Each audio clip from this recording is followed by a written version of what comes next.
பிரம்மா நீதி அரசர் கணக்கு போடுற கணக்கு Aadhaar card ration card check பண்ணணும்னு சொன்னார்ல. அனைத்து உள்ள கையெழுத்து பூரா சிட்டி கிராமத்தில் வீட்டுகளில் அடுக்கி வச்சிருப்பான். எல்லா கையெழுத்தும் அதிகாரி கையெழுத்து, அரசியல்வாதி கையெழுத்து, பேருந்து கையெழுத்து, புரியுதா? அனைத்து உள்ள கையெழுத்து அந்த ஆதார் கார்டில் எல்லாம் வச்சுருப்பான்.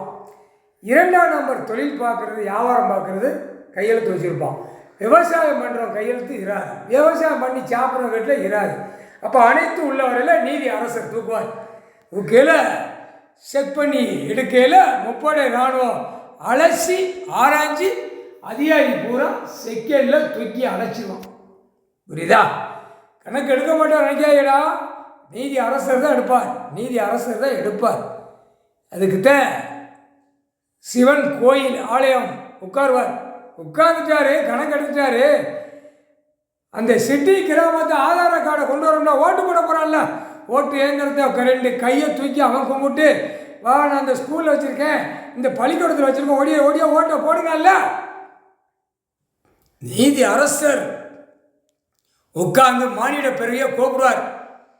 நீதிபதி ஜட்ஜி ஆணும் பெண்ணும் செக்கிங்கு நடக்கும். Aadhaar card ration card checking நடக்கும். 3க்கு 3 5க்கு 5 க்ளோஸ் போய்கிட்டே இருக்கும் வரிசைக்கா. அது ஓட்டு போடுதால டக்கட டக்கட டக்கடன்னு எப்படி கொட்டுமலை அடித்து போடுவானா அந்த மாதிரி சிட்டி கிராமத்தில் கணக்கு முடித்து தப்பு செஞ்ச பூரா ஆணும் பெண்ணும் எங்கெங்கே தூக்கி போடணுமோ தூக்கி போட்டு முடிச்சுட்டு விவசாயத்தில் கணக்கு பண்ணி கொடுப்பார் ஐயா நீதி அரசர். சிட்டி கிராமம் இதுதான் பார்க்கணும். தப்பு செஞ்ச பூரா உள்ளே போயிடுவான். உழைச்சி பூமி விவசாயத்தில் சாப்பிட்றவன் விவசாயம் பண்ணி சாப்பிடுவான். சாப்பிடுறவே ஒருவேளை சாப்பாடு உள்ளே அடைச்சி தூக்கி போட்டு கொடுப்பார். பார் முக்கால் சத்தியம்.